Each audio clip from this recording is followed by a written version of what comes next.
I like telling stories, but sometimes stories tend to be to dribble me because there's so much to say. So sometimes you have to try and narrow down a story. So I'm going to tell you that when I said earlier on that I'm the teacher today, I only said that because I'm actually now going to call upon one of my students.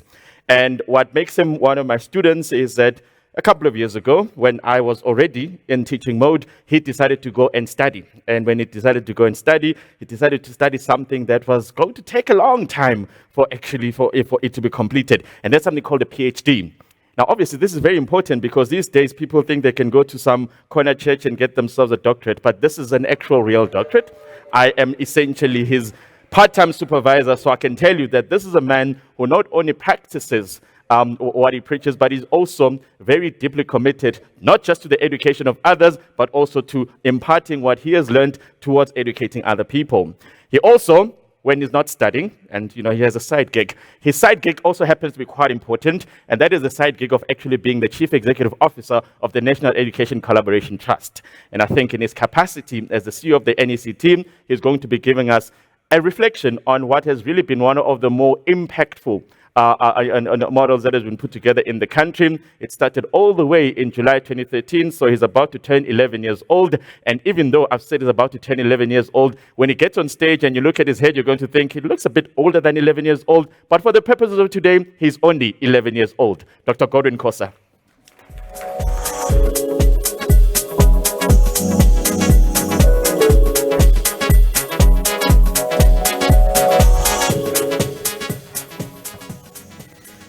So certainly this teacher program director is playing with fire, because once I gave him a lift to his place, so I know where he lives. Good morning, everyone. Let me also greet the chair, of the board and the other trustees of the Khosa Trust who are here, and thank the board and management for organizing this Indaba. I also just want to greet the CEO, the newly minted PhD. You're in trouble with me, as well as the management of Khosa Trust. And good morning once again to all of you, colleagues and friends. You may have seen the program, and it talks about, presenting on the state of education in the country in May, a few weeks before the elections. A very difficult one, isn't it?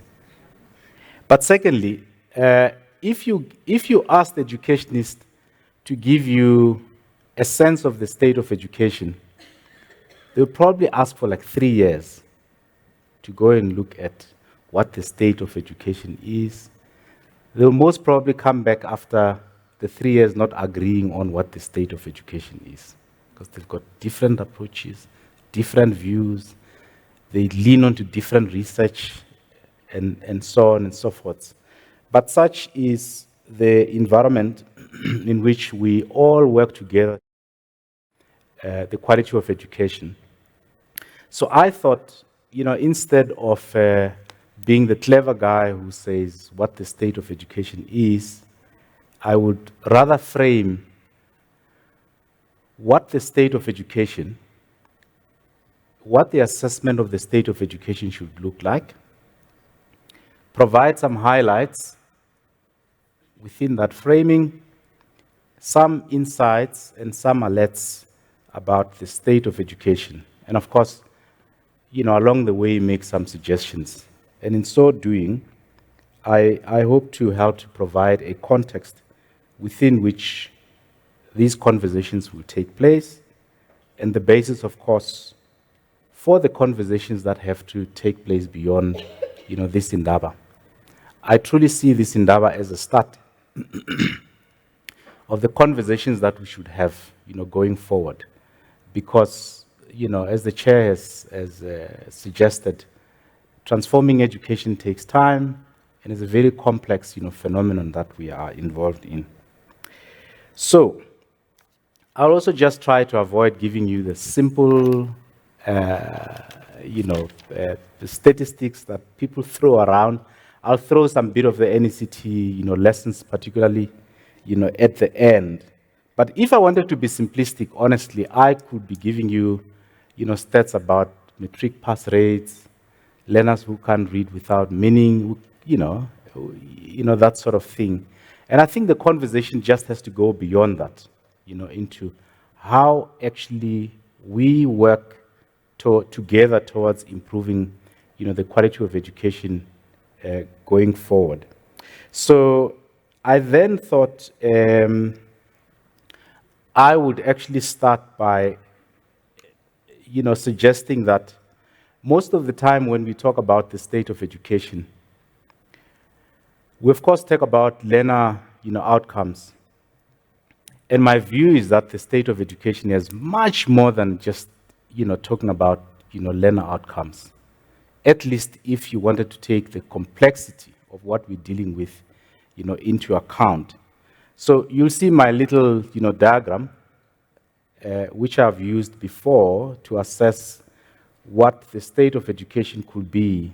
The very first, level that we talk about often, it's the matric results, it's reading, it's numeracy, and mathematics. But very less often, we talk about how learners actually experience, education. And I want to suggest that in our assessment of the state of education, we've got to concern ourselves about how the learners actually experience education. So their welfare, their psychosocial support, their security, their nutrition, and so on and so forth. Next is how teachers actually teach. I think there's less focus on, the examination assessment of how teachers teach and how they could be teaching better. Even though we all agree that, the quality of education is as good as the quality of the teachers. Oftentimes, we kind of, a loss over that. There has been some, investigations into ITE, but I'm sure those investigations could be strengthened, particularly with what happens in basic education and in relation to continuing professional development, support and monitoring of teaching.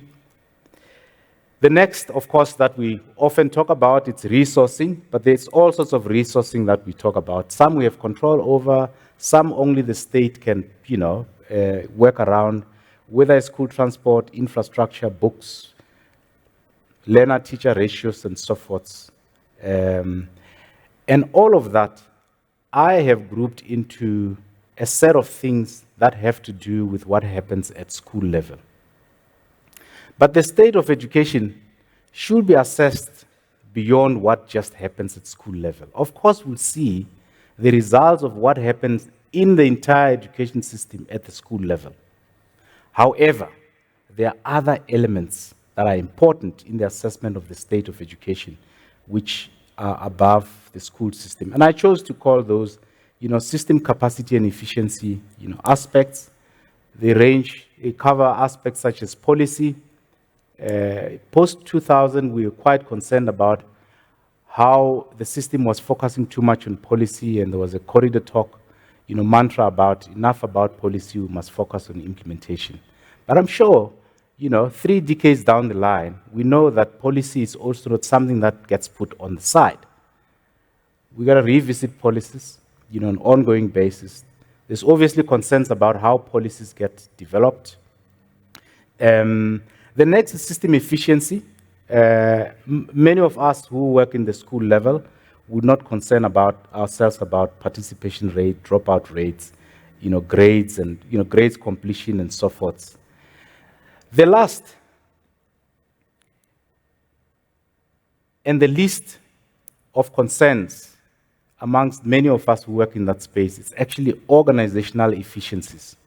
So how the system level actually operates and the extent to which the system is configured and operates in a manner that can continually produce sustainable improvements at the school level.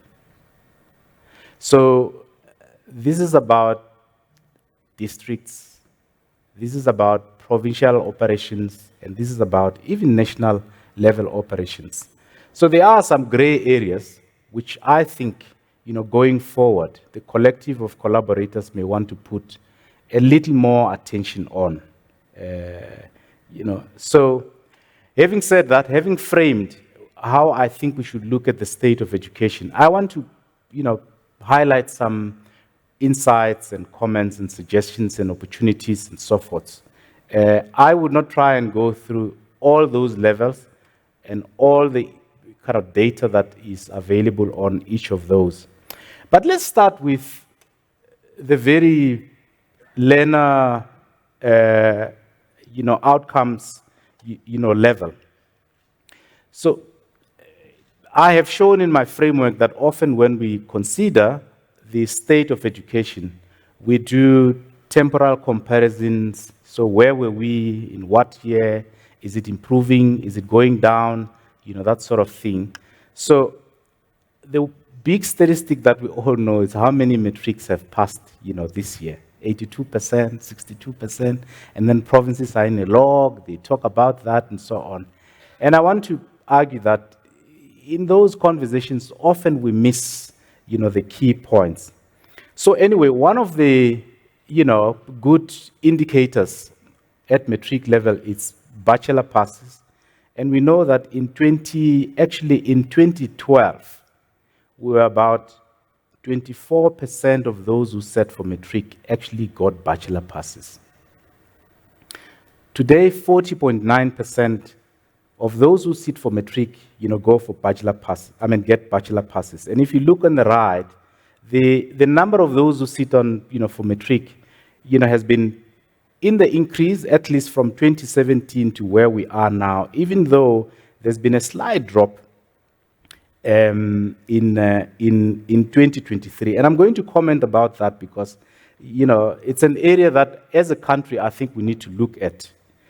But look at the learners that take mathematics literacy and pure maths. And look at the widening gap, particularly around 2021, which somewhat narrowed in 2023. So if that narrowing was to continue, I think it will be a good story, to tell going forward. But if it's going to widen, or if it's narrowing only for 1 year, it should be a worrying, issue. Look at the graph on the bottom, left, which actually disaggregate the number of learners who are passing by race. So you can see where, passing mathematics, by the way, you can see where the black people are. You can see how many black people are actually passing mathematics above 60%. That green bar, compared to the number of white people, and of course, colored people who pass a mathematics above 60. There is still a big, big, big challenge with equity across, races. That's what that tells us. If you look on the right-hand side, the bottom right, I want to focus you on the number of learners who pass with an 80%. Even though the number of learners that are passing with 30% will go up and down and this thing, that number of learners that pass with 80% and above, it's so resistant. Can you see the friction? So I think that's where, part of the challenge, lies 30 years down the line from a democracy. We have the same phenomenon with learners that are passing above 60%, that yellow. You can see it has moved between 12 and 16%. Not bad, but that gives us a profile of the kind of challenges that we still face and we need to deal with. But it's not all doom and gloom, You've seen some of these numbers going up. I think the question here is, how do we consolidate and start to drive a sustainable excellence agenda? Note sustainable. So it mustn't be excellent just for a couple of years. It should be a sustainable, excellent agenda into the future. So maths participation, the 4 provinces that are actually providing large numbers of those who do maths. KwaZulu-Natal, Limpopo, Eastern Cape, and Gauteng. The others, the numbers are low, as you can see. And this is in looking for opportunities. So if you look at that graph, I would say the opportunities actually for turning things around are in those provinces that are presenting the large number of matriculants. If you look on the right, an interesting perspective. Again, those provinces organized into how many, the proportion of matriculants that they present. Look at the percentage of learners in Limpopo who do mathematics, pure maths. 47.5%. Look at the percentage of learners who do pure mathematics in the Northern Cape, 21%. I think that adds to the description of the profile of the challenges that we have. I don't believe that only 21% of learners in the Northern Cape should be doing pure maths. And in fact, I don't believe that 47.5% is all what Limpopo can do in terms of involving learners that do mathematics. This must be seen as opportunities. This profiling should actually give us a sense of where we could be putting more of our effort going forward to take this country forward. The last graph on the right gives you a sense of how the movements from 2002 teams to where we are, and you can see where the peak of the performance, the median, is moving to the right. So I think that's good. It's a good story. It tells us that these things are happening. The question is, how would we as collaborators actually come to the party to help move that graph to the right as quickly as possible, right? This slide I could have replaced by, what's the going saying? 80% of learners can't read for meaning. But I think we've got to go beyond that. And I've borrowed a lot of this. I've borrowed all the slides because I didn't want to take 3 years like educationists do. But I just thought, some insights and some positive things and some, statistics that tell us how deep or the problem is, the challenge is, and how we can look at that. I particularly like that graph on the first graph on the left, which shows how our learner, competence across grades 3, 6, and 9 overlap.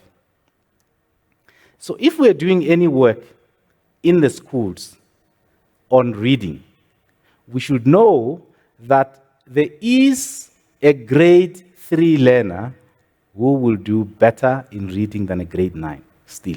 Can you see that? So I mean, I think this is like the level at which we should consider the data in order to get into the collaboration space. Good story about girls, both in mathematics and languages that are doing better. You can see that the overlap, in fact, mathematics, back to the first graph, you can see that in mathematics, the performance is slightly to the right, of the center compared to reading. But nevertheless, still challenges there. So some highlights on educational experience, of learners, and of course, these are slides that we borrowed from DBE, from the DBE website as it is. The first slide gives you a sense of the percentage of learners who experience corporal punishment. You've seen videos that go around, learners hitting teachers, isn't it? And they live in the same classroom. Violence happen in the same classroom. And I think, we have seen a reduction of such, over the years, but those violent, incidences are still there. Percentages of learners in public schools who benefit from the nutrition program, there too a good story, generally across the country, but it shows you where, improvements can be made. So in terms, and also violence, which has been going down in schools. So in terms of how learners actually experience schooling and education, which goes beyond maths and science and languages. This is the context within which these 13 million young people find themselves for a number of hours in a given year. That, I think, exposes some possibilities. There's lots of statistics that I don't have time to go through here, but if you went to the right, a graph, you can see how the number of, completion rate is improving, right? So the 19 and 21 completing, grade 12, that has been going up. And the 19 and 21, that's still in school, you can see that's going down. And I think that's the kind of trends that we want to see. And you can look at the others. But the one that I want us to look at, because I think it presents a challenge for South Africans, it's in the reputation, the grade reputation. Can you see the peak that starts from grade 9? Can you see it goes up at 10? That says something. In fact, when we talk about pass rates, we should take that into account. There is a speed hump. There is a speed hump, and I think the speed hump is largely a factor of how much pressure we put on schools to pass young people at matric. So what do?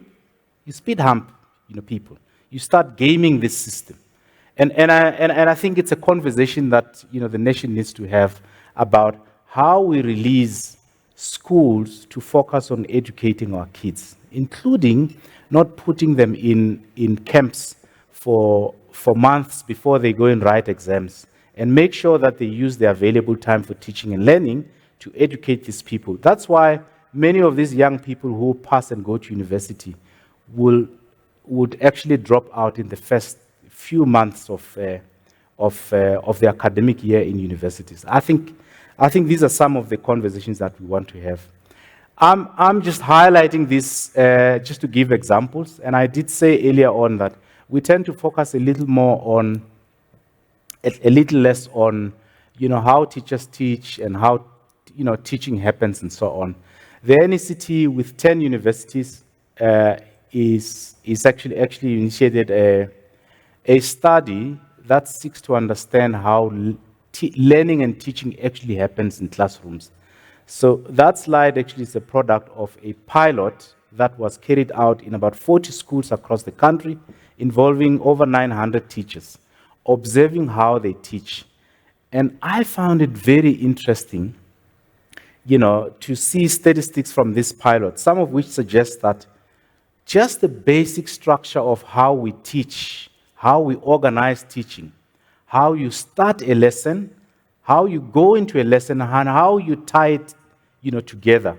I have been in many conversations about, continuing professional development. This is something that we're not paying enough attention on. We now are going into a full implementation of the program, and we hope that this actually will give us a better sense of what exactly happens in the classroom in relation to teaching and teachers driving the teaching and learning processes, which we believe will help to maintain. That's a continuation of some of those findings, but there's also a concern about how quickly we're producing teachers for the education system. And I know that the jury is still out. Some academics who think that some production statistics have not been taken into account. But what stands as a piece of truth is how prepared our teachers are when they get into our schools. As an area that some of us who work in this space could be looking at as a way, as an area of collaboration. So this is my conclusion, if you were getting worried, Mr. Program Director. I'm moving towards my conclusion. By my conclusion, may as well take 20 minutes. Okay. Yes. Before you start dancing, I mean, I took some time, I looked at the number of, businesses that have sites, delivery sites in the country. And I found it interesting that the largest of the businesses that would have, many sites would have as much as like 10,000, sites, and these are retail shops. The largest bank would have 1,250 branches. And I don't know if you knew that there's only 900 KFCs, in the country. We have just under 25,000 schools. All of these would actually drive their businesses through their regions and so on. I have never seen anybody from KFC head office running from one school to the other or trying to improve each of the outlet, in spite of the fact that there are only 900. And I find it interesting that in education, it's actually very easy to start a business of moving from one school to the other, trying to improve each school at a go. So I'm challenging the sense. And I think in the past 30 years, we haven't done enough to actually bring the districts in the business of improving schools. And that's why, I put across what I call the case for districts. So at the NECT, from 2021, 2022, we agreed with DBE to go to, initially we wanted to go to 30 districts out of the 75, to go and find out how the districts are actually planning to improve teaching and learning of mathematics and numeracy, the things that we do, including teacher development and so on and so forth.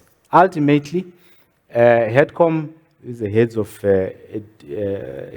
of departments in provinces agreed to us going to about 52 districts. We've now gone to about 40 districts. And we get a sense of actually what happens in districts in relation to improving learning and teaching. The first thing that we all know is that all of us actually just bypass districts and straight. We go into the schools, we do our business out, and that sort of thing. The logic, it's just not sustainable. And in fact, we're doing it in a manner that the education system and the government system doesn't work like. And hence this case for district. But even more, so since the district policy was established not established, what is it? The district policy was promulgated, enunciated, whatever the concept is, in 2013. I think that gave the districts a different status in education.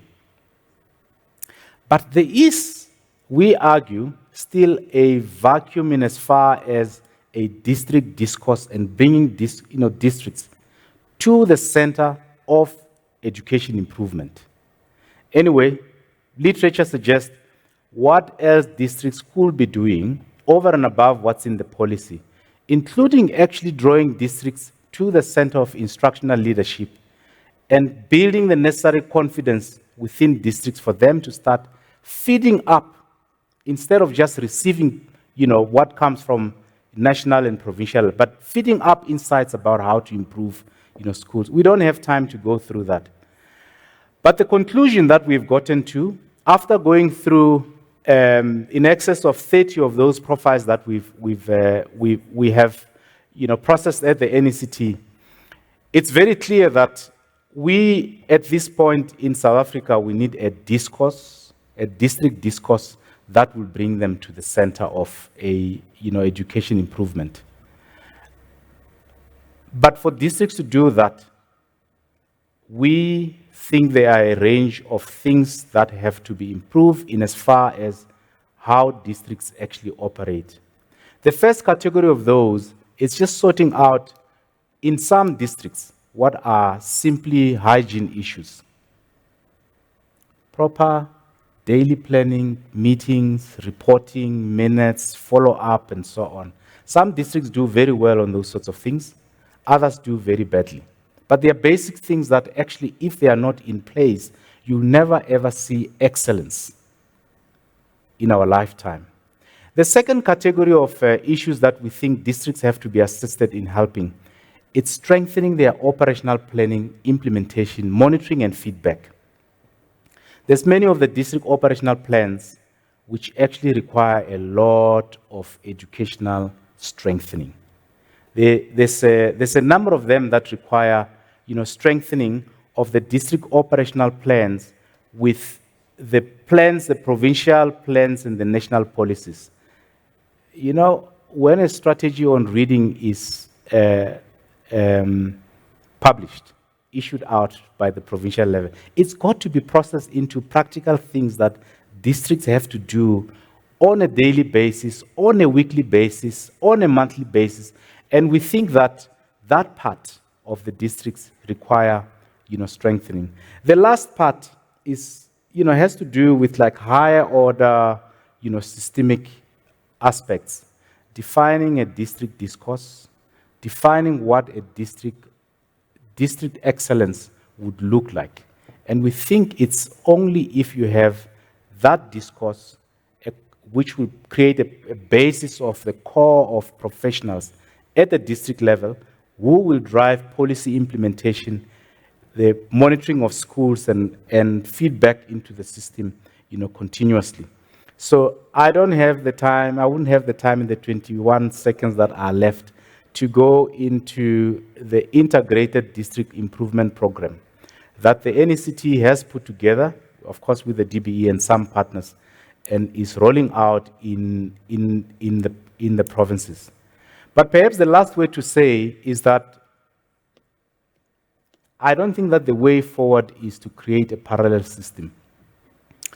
I think the way forward is to try and strengthen the system that we have, which is set up to deliver, monitor, education in schools, monitor schools, feedback on what happens in schools, and that is the districts.